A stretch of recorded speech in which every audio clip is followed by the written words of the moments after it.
Welcome to week 8 of the college football season. I wanted to use the unabated Pick'em tool to take a look at some of these Big Ten conference games that are coming up on Saturday, see how I can add a little bit more juice to them. And really, there's just injuries that have impacted these lines, and Vegas totals have certainly played a part in these lines that our projections say provide some pretty nice edges. So let's take a look. Gone in here and selected the two games I want to look at. Of course, Penn State, Ohio State is a huge matchup. With a lower than normal Vegas line, I would say, for like an Ohio State offense that typically puts up points in bunches. Whereas Iowa and Minnesota, this should be like a really sloppy, low scoring game that I want to take a look at. Iowa's been one of my favorite teams to put parlays together on Underdog and Prize Picks over the last 7-8 weeks. So taking a look here, I see players on the left, the stat here in the middle, and ultimately, what are our projections against Underdog Fantasy? That's the site I've selected here today. First off, Marvin Harrison, huge edge here. This one is always a little scary. He's a top 5 NFL draft talent. And anytime you're projecting an under on him, that's very difficult. I think there's reasons to say, hey, this is a pretty solid line that holds pretty true. And I would say, with Emeka Egbuka expected to be back in this matchup, that helps. The Vegas total for them, like I said, is lower than normal. I want to say it's somewhere in the mid to high 20s. And then Penn State's defense has been stellar. Harrison's battled some injuries himself. It's a little difficult, though, right? Because if you've watched any of Ohio State's previous matchups, you've seen that Kyle McCord, the quarterback, just essentially throws it as high and as far as he can to Marvin Harrison. And typically it works out pretty well. So that one is nice in a sense because it is lower receptions instead of yardage. 7 catches is a pretty big number, regardless of how good you are in college football, especially with a total for Ohio State that's fairly low. So I'll put them in here. And then as you can see, right, these edges are changing because of it. It also removes the other Marvin Harrison line. So, I feel much more comfortable with the reception line compared to a receiving yard line here. So I'm going to select that one. And then, staying with that same game, you look at Katron Allen, the running back.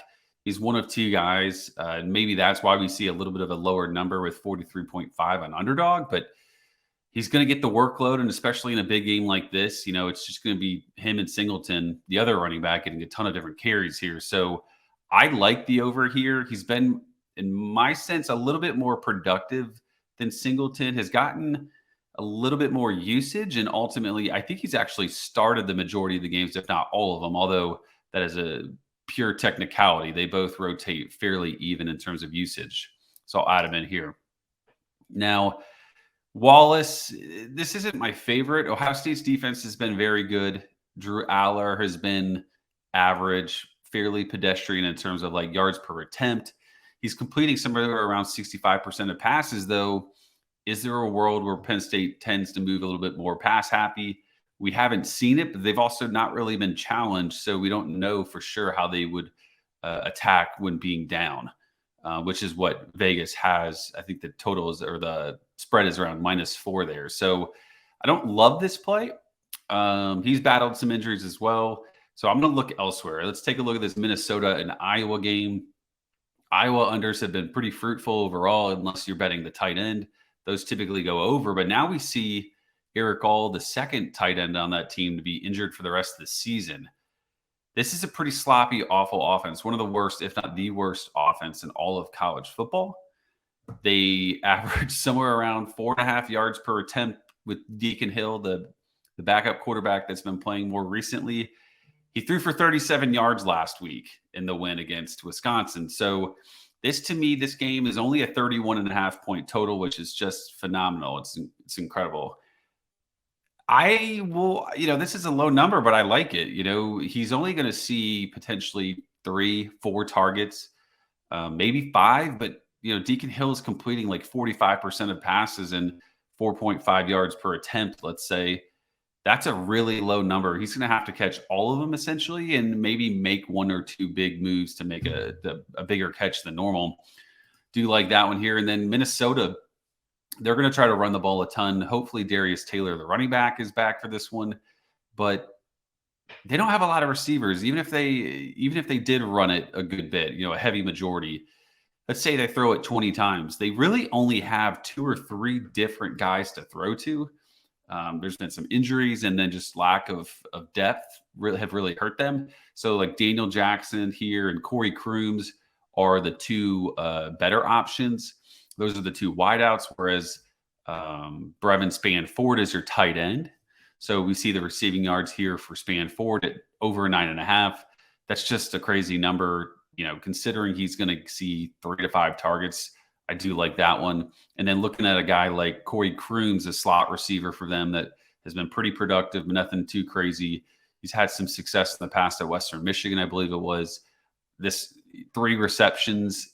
I know Iowa's defense is extremely good, and this game is going to be slower paced, but that's not that difficult considering we're expecting somewhere around 30% of targets. And then kind of the same thing with Daniel Jackson. It's just kind of a pick your poison in a sense of which guy you want to go with. I feel typically more comfortable with receptions, although, 1 catch is all you might need for Spanford total. So you could add him. You could add a guy like Corey Crooms. Putting all 3 together doesn't make a ton of sense to me, I believe, just because that correlation is pretty strong and that Iowa defense is pretty stout. The chances of all 3 of them hit, very possible, but I'm not so sure about likely considering the potential game script of this one.